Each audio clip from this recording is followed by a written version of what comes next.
Hello every one. ഇപ്പോൾ mental ഹെൽത്തിനെയൊക്കെ പറ്റിയിട്ട് കുറേ ഡിസ്കഷൻസ് വരുന്നുണ്ട്. പിന്നെ പെൺകുട്ടികളുടെ പ്രശ്നങ്ങളെ പറ്റിയിട്ടും കുറേ ഡിസ്കഷൻസ് വരുന്നുണ്ട്.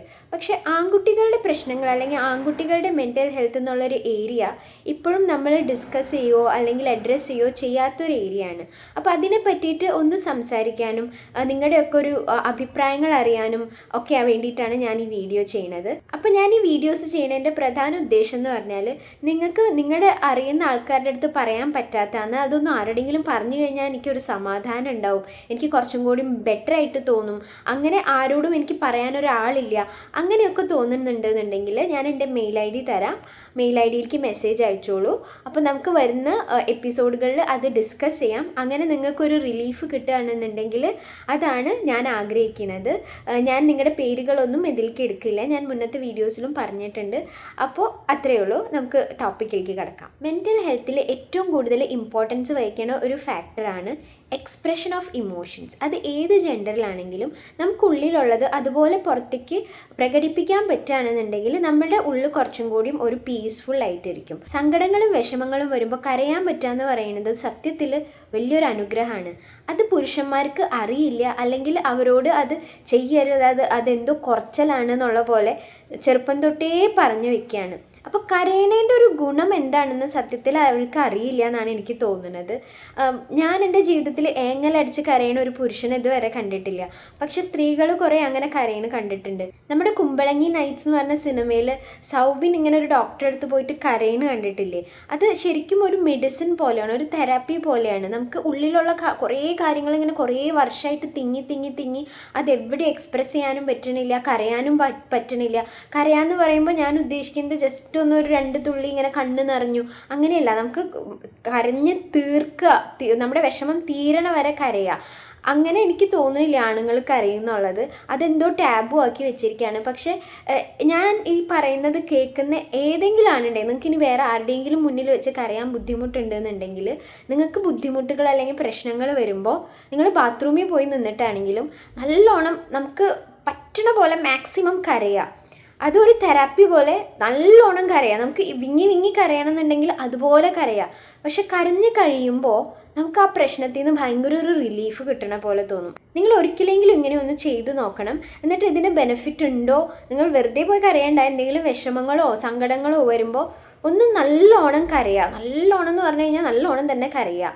അപ്പോൾ അതിൽ നിന്ന് നിങ്ങൾക്ക് എന്തെങ്കിലും ബെനിഫിറ്റ് കിട്ടുന്നുണ്ടോ എന്നുള്ളത് ഒന്ന് ചെക്ക് ചെയ്ത് നോക്കൂ. എനിക്ക് 101% ഉറപ്പാണ് നിങ്ങൾക്ക് ഭയങ്കര ലൈറ്റായിട്ട് തോന്നും. നിങ്ങളുടെ പ്രശ്നം അതുകൊണ്ട് മാറില്ല എന്നുണ്ടെങ്കിലും നിങ്ങൾക്ക് ആ പ്രശ്നത്തിനെ ഫേസ് ചെയ്യാനായിട്ടുള്ളൊരു ധൈര്യം കിട്ടും. നിങ്ങളുടെ മനസ്സ് ഇത്രയും കൂടിയും കോൺഫിഡൻ്റ് ആവും. പിന്നെ വേറൊരു കാര്യം ഞാൻ ശ്രദ്ധിച്ചിട്ടുള്ളത് എന്താണെന്നുണ്ടെങ്കിൽ, പെൺകുട്ടികളുടെ സൗഹൃദത്തിൽ കുറച്ചും കൂടി അവർ പ്രശ്നങ്ങളെ പറ്റിയിട്ട് ഡിസ്കസ് ചെയ്യും. ഇപ്പോൾ എന്തെങ്കിലും ഒരു പ്രശ്നം വീട്ടിലുണ്ടായി, ഹസ്ബൻഡായിട്ടുണ്ടായി, അല്ലെങ്കിൽ മദറിൻലോ ആയിട്ടുണ്ടായി, അല്ലെങ്കിൽ വേറെ എന്തെങ്കിലും ജോലി സ്ഥലത്ത് ഉണ്ടായിരുന്നുണ്ടെങ്കിൽ നമ്മളത് വിളിച്ചിട്ട് ഒരു ഫ്രണ്ടിൻ്റെ അടുത്ത് പറയും. അല്ലെങ്കിൽ ഫ്രണ്ട് വിളിക്കുന്ന സമയത്ത് എപ്പോഴാണെങ്കിലും അപ്പോൾ പറയും. അപ്പോൾ അത് പറഞ്ഞു കഴിയുമ്പോൾ നമുക്ക് ഭയങ്കര ഒരു റിലീഫ് തോന്നും. അതിന് നമുക്കൊരു സൊല്യൂഷൻ കിട്ടിയിട്ടല്ല, പക്ഷേ നമ്മുടെ മനസ്സിൽ നിന്ന് എന്തോ ഒരു ഭാരം ഇറക്കി വെച്ചാൽ ഒരു സമാധാനം കിട്ടും. പക്ഷെ ആൺകുട്ടികളുടെ ഫ്രണ്ട്ഷിപ്പ് കുറച്ചും കൂടിയും ഒരു എൻജോയ്മെൻറ്റ്, സെലിബ്രേഷൻ, അങ്ങനത്തെ ഫ്രണ്ട്ഷിപ്പാണ്. വല്ലപ്പോഴും ഒന്ന് കാണുന്നു, വല്ലപ്പോഴും ഒന്ന് വിളിക്കണു. അപ്പോൾ നമ്മളെന്തിനാണ് നമ്മുടെ പ്രശ്നങ്ങളൊക്കെ പറയുന്നത്? നമുക്ക് ഹാപ്പി ആയിട്ടിരിക്കാം, നമുക്ക് ചില്ല് ചെയ്യാം. അപ്പോൾ കൂടുതലും ഫ്രണ്ട്ഷിപ്പുകൾ അവർ സെലിബ്രേറ്റ് ചെയ്യാനും എൻജോയ് ചെയ്യാനുമാണ് ഇഷ്ടപ്പെടുന്നത്. ആ സെലിബ്രേഷനും എൻജോയ്മെൻറ്റും മാത്രമായിട്ട് ഫ്രണ്ട്ഷിപ്സ് ഒതുങ്ങാണ്.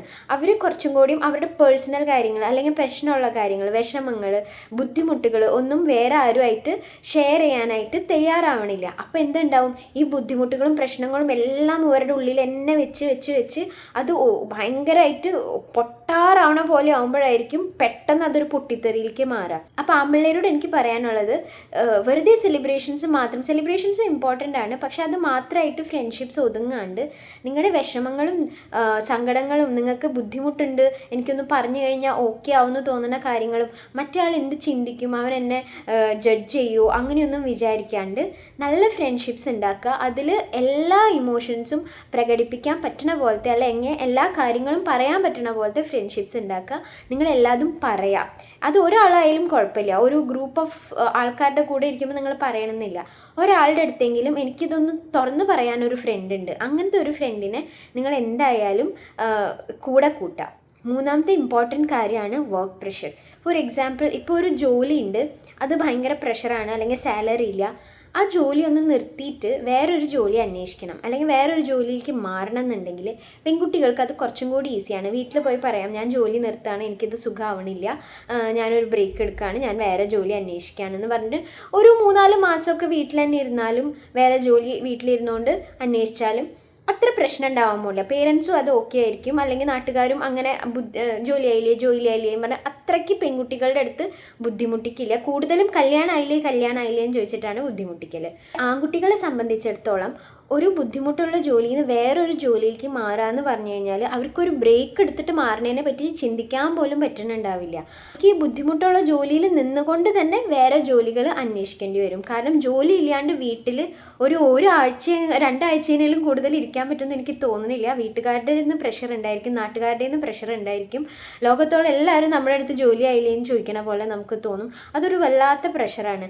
പെൺകുട്ടികൾക്ക് ഒരു പ്രായമാകുമ്പോൾ കല്യാണമായില്ലേ എന്നുള്ളൊരു പ്രഷർ പോലെ തന്നെയാണ് ആൺകുട്ടികൾക്ക് ആ പ്രായത്തിന് മുന്നേ ആയിരിക്കും ചിലപ്പോൾ ജോലി ആയില്ലേ അല്ലെങ്കിൽ ജോലി മാറിയോ ജോലി നിർത്തിയോ എന്നുള്ളൊരു പ്രഷർ. അതും വളരെയധികം ബുദ്ധിമുട്ടുണ്ടാക്കുന്നതാണ്. അപ്പോൾ പുരുഷന്മാരുടെ മെൻ്റൽ ഹെൽത്തിനെ വളരെയധികം എഫക്റ്റ് ചെയ്യുന്ന ഒരു 2-3 പോയിൻറ്റ്സാണ് ഞാൻ ഡിസ്കസ് ചെയ്തത്. ഇതല്ലാണ്ട് വേറെ എന്തെങ്കിലും ഉണ്ട് നിങ്ങൾക്ക് ഡിസ്കസ് ചെയ്യാൻ താല്പര്യം ഉണ്ടെന്നുണ്ടെങ്കിൽ തീർച്ചയായും കമൻറ്റ് ബോക്സിൽ മെൻഷൻ ചെയ്യൂ. നമുക്ക് വരുന്ന എപ്പിസോഡിൽ അതിനെ പറ്റിയിട്ട് പറഞ്ഞിട്ട് മാത്രം കാര്യമില്ല. ഞാൻ പറഞ്ഞ പോലെ കൂടുതലായിട്ട് ഇമോഷൻസ് എക്സ്പ്രസ് ചെയ്യാനായിട്ട് പഠിച്ചു കഴിഞ്ഞാൽ അത് നിങ്ങൾക്ക് തന്നെ ബെറ്റർമെൻറ്റ് ഉണ്ടാക്കുന്നതാണ് എനിക്ക് പറയാനുള്ളത്. അപ്പോൾ അത്രയേ ഉള്ളൂ. Thank you.